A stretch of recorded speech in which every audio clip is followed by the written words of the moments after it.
Dono de grandes amores, mas dono de desilusões. Ah, o coração. Bom, brincadeiras à parte, ele sim é um órgão que sofre com sentimentos, por conta da aceleração e desaceleração, secreção de hormônios e outros fatores. Mas ele de verdade pode ser afetado tanto de forma negativa como de forma positiva, dependendo do nosso estado de humor e das nossas emoções. É o coração, é o nosso assunto de hoje no Viva Bem.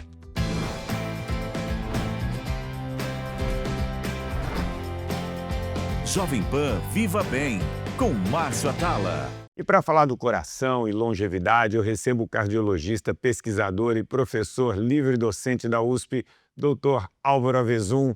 Obrigado por ter aceitado esse convite, meu amigo. Eu que agradeço, Márcio. Coração é o que mais mata.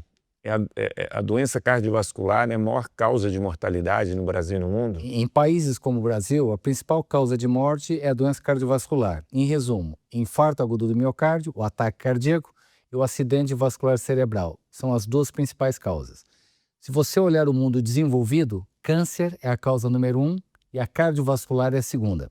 Então significa que a melhora socioeconômica do Brasil vai permitir que a doença cardiovascular deixe de ser a causa número 1 e câncer passa a ser a causa número 2, que acontece em idade mais avançada e não a mortalidade precoce, que é a da cardiovascular, e o infarto e o AVC, que no nosso país acontece entre 5 a 10 anos antes do que aqueles que acontecem em países desenvolvidos. Entendi, mas aí eu vou excluir nesse primeiro momento medicação, que claro que você tem um diagnóstico precoce, entender ali se você tem uma artéria ou que o seu colesterol está alto, entrar com medicação, beleza, vamos deixar isso num segundo momento. Quando a gente fala de estilo de vida, o que serve para diminuir risco para doença cardiovascular, provavelmente também serve para diminuir risco de câncer, ou não? Exatamente. São os fatores, Márcio, modificáveis. Então, se alguém perguntar, é possível prevenir doença cardiovascular? Não ter doença cardiovascular? Não ter infarto, não ter AVC, não ter dilatação do coração, que é insuficiência cardíaca? É possível prevenir e é possível postergar para que aconteça numa idade bem mais tarde. Exato. Conseguir um late check-out, né? Mudar, reagendar a data do inevitável. Então, os fatores modificáveis, o nome é perfeito, são fatores que você identifica no indivíduo e você modifica ao longo da vida. Por exemplo, cigarro é fator de risco tanto para infarto, como para AVC, como principal fator de risco para câncer em geral. Tá. A alimentação saudável previne infarto, AVC e também está associada à redução de câncer. Obesidade, que tem a ver com atividade física, é preditor de risco de infarto, AVC e também de câncer. Atividade física, quanto mais atividade física aeróbica, menos infarto e AVC. E quanto maior o ganho muscular, mais impacto do que atividade aeróbica. Então, hoje nós temos essa informação recente. Faça atividade aeróbica, reduz infarto, AVC e aumenta a longevidade. Mas ganho de força muscular por meio de atividade física, não estou falando de medicamentos, por meio de atividade física, você tem mais impacto que a própria atividade aeróbica. Tem que fazer os dois. A gente brinca que a atividade aeróbica aumenta a quantidade de anos e a atividade de força melhora a qualidade de vida nesses anos. É por aí? Aumenta anos, inclusive. Assim, a qualidade sim. Mas o que tem de novo é que força muscular impacta na quantidade de anos também como atividade aeróbica.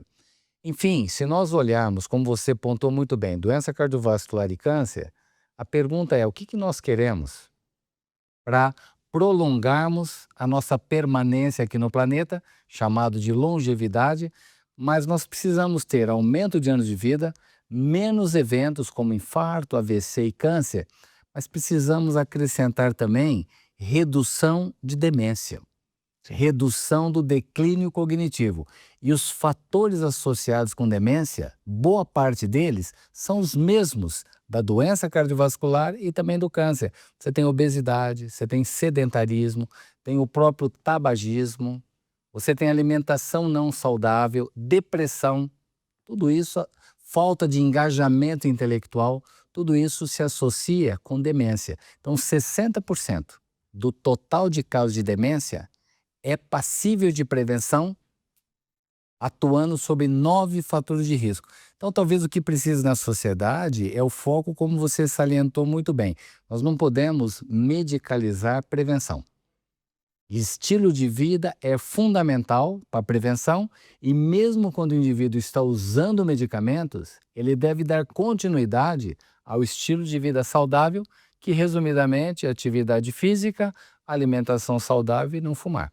Você tocou em alguns pontos aqui em relação ao estilo de vida, tirando o cigarro, que diminuiu nos últimos anos, né? Perfeito. A gente nunca teve tanta informação que a atividade física é importante, nunca foi tão disseminado. A gente tem muita informação sobre como melhorar a alimentação, né? Oportunidade de consumir um alimento melhor, enfim, enriquecer a sua alimentação. A gente sabe a importância que o sono tem para diminuir eventos cardiovasculares, demência, uma série de coisas.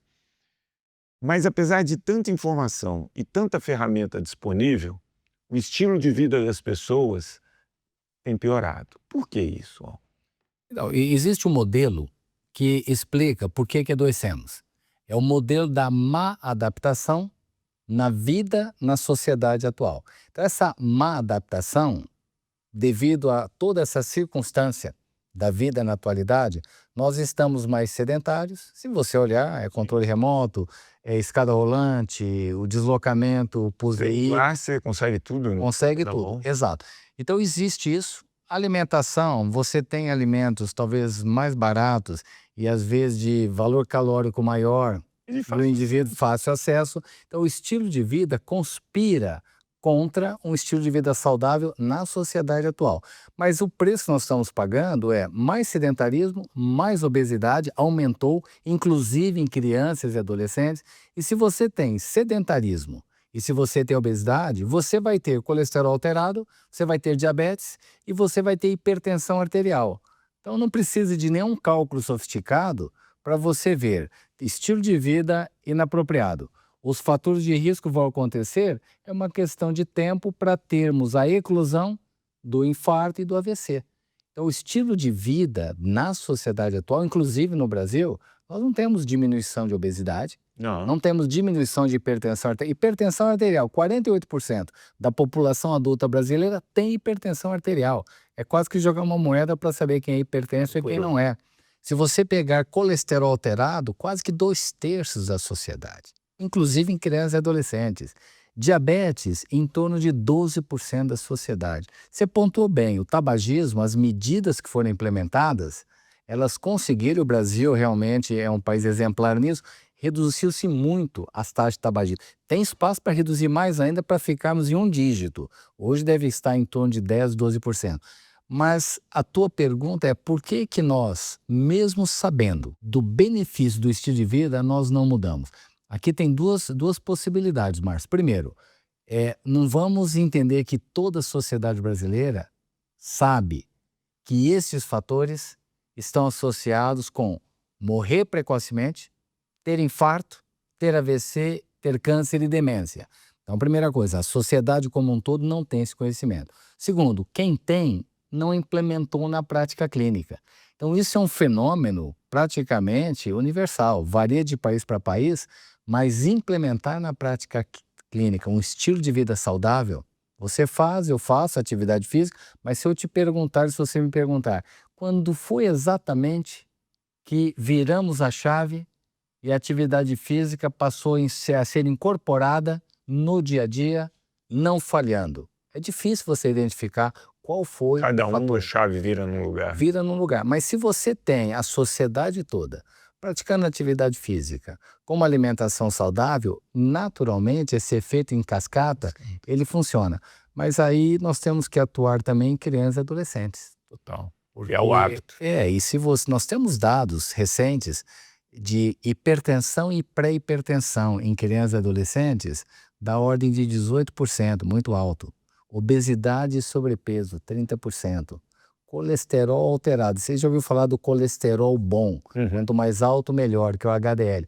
Nós avaliamos, num grupo de 7 a 18 anos, deu 42% de colesterol bom baixo, que é fator de risco. Então, crianças e adolescentes que nós devíamos pensar em promoção de saúde para não terem o fator de risco, não, eles já têm o fator de risco, tem que pensar em prevenção cardiovascular. E sem falar nos custos. Tudo que você não previne gera um aumento de custo para o sistema, tanto o sistema público como o sistema privado. Agora, aquilo que você não tem tratamento e estilo de vida, paciência, o dia que acontecer você trata interna, opera, faz alguma intervenção. Agora, a doença cardiovascular, ela é, na sua maioria, passível de prevenção. Então tem que ter mudança social para que o indivíduo faça parte desse dia a dia. Infelizmente, nós ainda estamos longe disso. Como, enfim, mudar estilo de vida exige mexer em padrão, e o nosso corpo adora um padrãozinho, né? Então, se eu tenho um padrão confortável, tudo ali, e eu tenho que começar a fazer atividade física, reduzir minha porção, isso dá um certo trabalho, pelo menos no início. Tomar um remédio parece ser mais fácil, né? E hoje você vem com uma classe de medicamentos que parece que atua ali como uma verdadeira salvação da lavoura. Eu vou tomar um remédio, eu vou diminuir muito minha ingestão calórica, eu vou perder peso, eu perdendo peso eu acabo muitas vezes melhorando o controle da minha glicemia, diminuindo o risco cardíaco. Como você vê essa terceirização da saúde? Então veja, aproximadamente 30 anos atrás, eu voltei do Canadá, depois de um período de 2 anos, e introduzi no Brasil medicina baseada em evidências, que é a medicina baseada em comprovação científica. Então, tudo que falamos de tratamento, o correto é quando há confirmação de benefício. Para tratar hipertensão, tratamento de infarto, insuficiência cardíaca, baseada em evidências.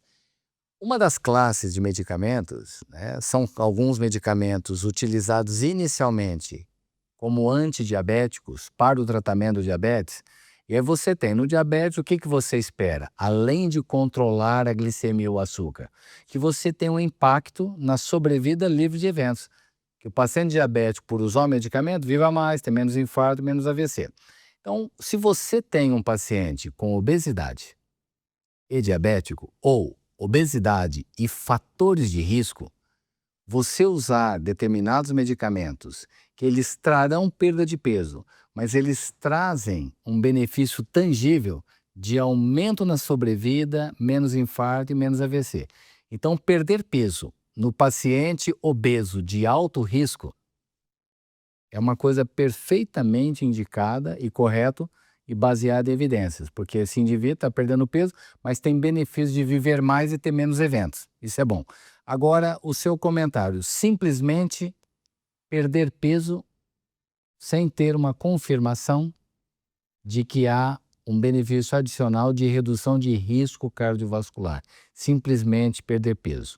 Mesmo nesses estudos que eu comentei, que está comprovado que além de perder peso tem redução de eventos, foi sugerido e é sugerido para os pacientes terem estilo de vida saudável, continuarem com atividade física. Então, nesse ponto, Márcio, nós não podemos medicalizar obesidade. Ou seja, o estilo de vida saudável com alimentação e com atividade física, ele deve ser mantido. E havendo indicação baseada em evidências de benefício comprovado, acrescente o medicamento a esse estilo de vida saudável. Para não termos apenas, use apenas o medicamento, não mude a alimentação, não faça atividade física. Tem que vir junto. Aliás, os estudos mostram dessa maneira. Tem uma frase que eu só falo entre amigos e eu vou falar hoje, você é meu amigo, então eu vou falar, que é muito importante a gente ter uma boa vida. Mas seria muito legal se a gente tivesse uma boa morte. O que eu chamo de boa morte, né? Você não ficar 15 anos numa cama, 12 anos com dependência sem conseguir fazer as coisas. E eu acredito que hoje a gente tem muitas ferramentas, né, para conseguir, sei lá, se eu vou viver 90 anos, em comparação às gerações passadas, eu tenho mais condições de chegar aos 70, 75, 80 anos, realizando muito mais coisas que a geração passada conseguia fazer. Eu estou certo nesse raciocínio, porque hoje eu vejo, por exemplo, no meu grupo de vôlei, gente quase que 70 anos jogando. E você fala, cara, quando eu comecei a jogar, uma pessoa de 60 anos era um senhorzinho, não conseguia jogar. Trabalhando. Sim. Olha, eu compartilho o mesmo ponto de vista. No meu grupo, não de vôlei, mas o grupo de pedal, tem pessoas de 70 anos pedalando muito bem, ambos os sexos. Então, assim, a atividade física, ela nos posiciona, não só do ponto de vista físico, mas mental, de uma maneira muito, muito apropriada. Então, veja, quando você falou de boa morte, eu gostaria de incluir, quando falamos de longevidade, além do expectativa de vida aumentada, menos infarto, AVC e câncer, autonomia, que é força muscular, menos demência, mas nós, na nossa definição, nós acrescentamos desfechos de espiritualidade. E dentro disso, fala, mas isso é sobre religião? Não. É sobre religiosidade? Também não. Espiritualidade, para definir, é o conjunto de, vamos falar, valores mentais, emocionais, morais, que todos temos. E que isso faz com que pensemos de uma maneira e temos atitudes de uma outra maneira. Na vida de relação conosco e com os outros. Mas tem que ser passível de mensuração. O que nós temos na atualidade? Indivíduos, avaliados com questionário, que têm propósito de vida, eles têm 13% de redução na morte precoce. Indivíduos que têm satisfação com a própria vida têm 12% de redução em morte precoce.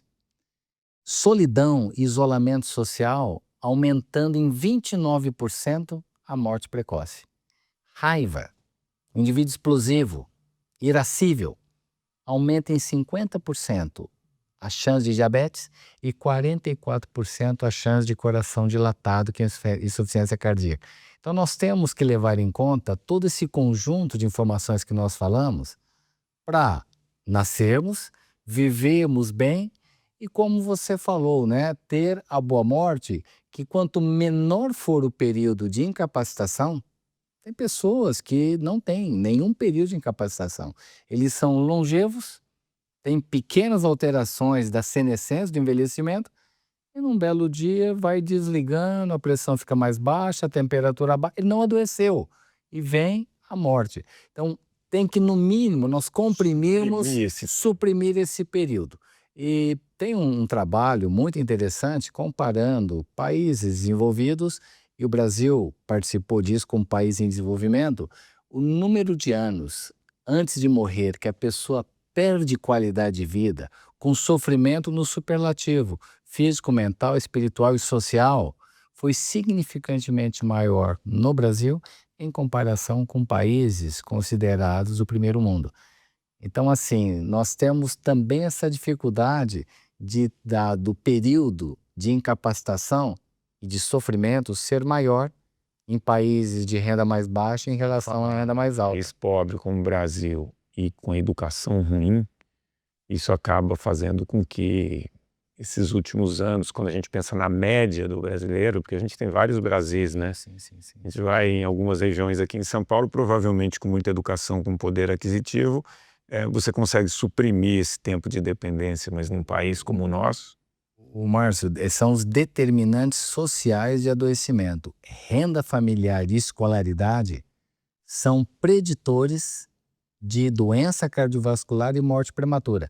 Tem um projeto nosso com o Canadá que escolaridade é preditor de morte prematura e de doença cardiovascular. Escolaridade, número de anos dentro de uma escola. Então tem muita coisa para fazer, porque a evidência está aí. Senão nós vamos falar assim, olha, a ciência precisa evoluir. Olha, vamos só por um minuto falar assim, nada de informação nova, apenas com a informação existente. Dá para mudar muito esse mundo para melhor em termos de saúde? Claro que dá. Mas a implementação é que fica aquém das evidências geradas. Então vamos aproveitar esse gancho e dar algumas sugestões de trocas inteligentes para quem quer cuidar do coração, no Isso por Aquilo de hoje.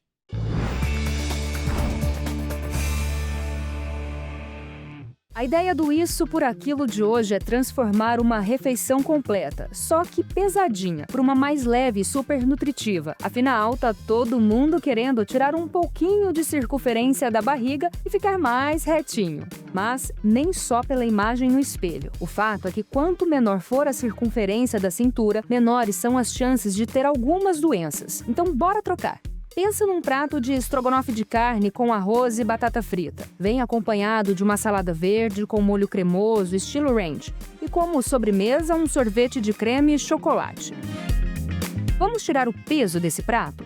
O arroz tá lindo. Se quiser, pode usar o integral, porque tem mais fibras. O estrogonofe, que leva ketchup e creme de leite, você troca por um picadinho de carne, com molho de temperos naturais. A batata vai ser assada e gratinada com ervas e um pouco de azeite. A salada, você só troca o molho cremoso pelo de mostarda. E o sorvete de sobremesa troca pelo de morango à base de água. Sua refeição continua muito gostosa, só que despencou de 880 calorias para 390 calorias. Despencou também a quantidade de gordura saturada, que foi de 20% para 4%. Isso é bom demais. Continuar comendo bem, só que trocando isso por aquilo e tendo um baita resultado. É isso mesmo, tudo aquilo que a gente come pode sim mexer com a nossa expectativa de vida, com o que a gente sente, enfim, e eu aproveito isso para conversar aqui. Essa história de gordura saturada à vontade, né? Você vê muita gente falando o seguinte: foi Deus que fez a gordura saturada nos alimentos, né? A gente pode sim comer essa gordura. Como que, cardiologista do seu nível vê uma afirmação como essa? Veja, Márcio, eu comecei, durante o nosso bate-papo, eu comentei de ter introduzido no Brasil medicina baseada em evidências.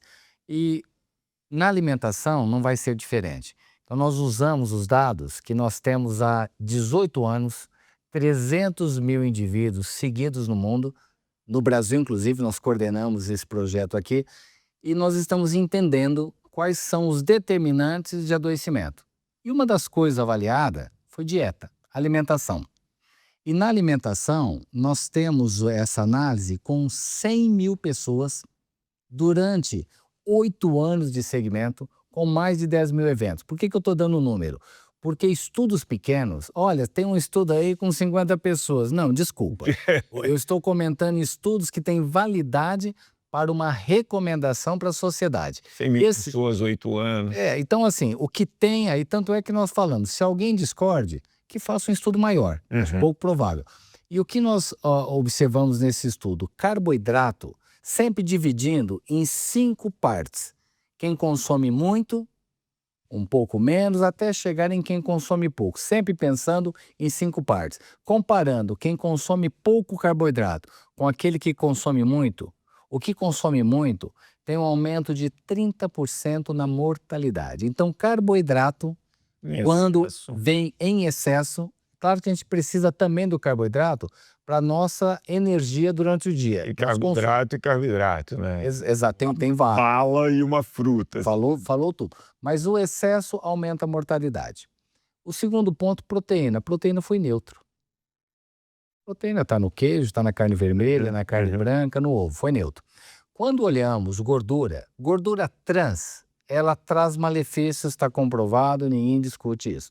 Mas a gordura de origem animal, nesse projeto que nós conduzimos em 28 países, ela associou-se com redução da mortalidade. Qual a leitura correta? Gordura animal, como parte da sua alimentação, aumenta anos de vida. O que é errado na leitura? Então agora está liberado, eu posso comer o tanto que eu quiser? Não. Vamos lembrar Aristóteles, 400 a.C. A virtude está no meio, é o princípio da moderação.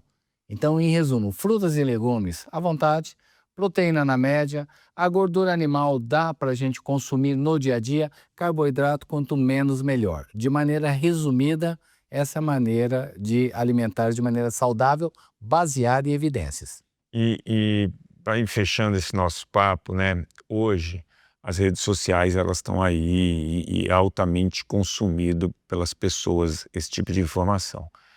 quando você coloca alguma coisa que choca, que vá contra ali algum hábito que é muito recorrente da população, isso gera muito clique, isso gera muito apelo, muito engajamento, como eles chamam, né? E aí vem essas coisas, pode comer gordura à vontade.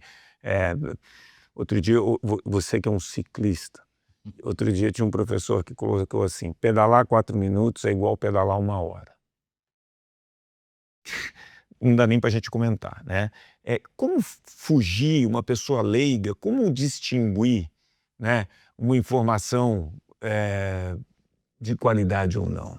Muito difícil a sua pergunta, porque qualquer um pode postar o que bem entender, e se postar de uma maneira convincente, certamente terá seguidores, terá adeptos, né? Faz parte das redes sociais. Há necessidade de um filtro para saber quem está falando. Essa pessoa, quem é essa pessoa?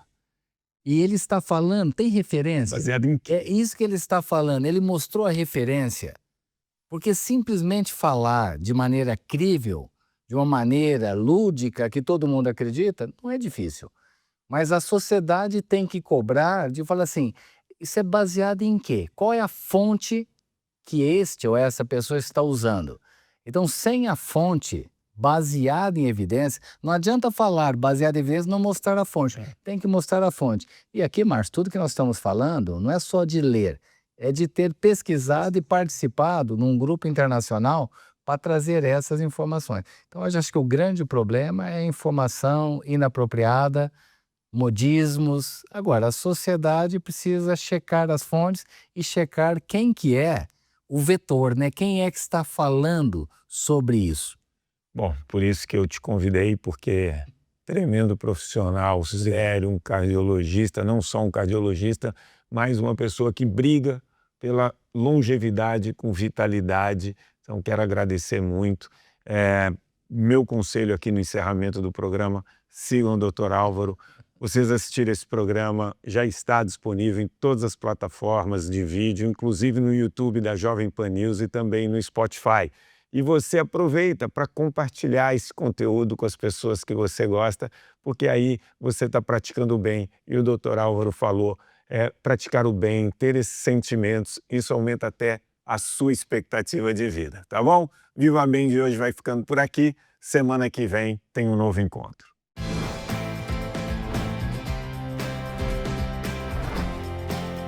Jovem Pan Viva Bem, com Márcio Atala. A opinião dos nossos comentaristas não reflete necessariamente a opinião do Grupo Jovem Pan de Comunicação. Realização Jovem Pan News.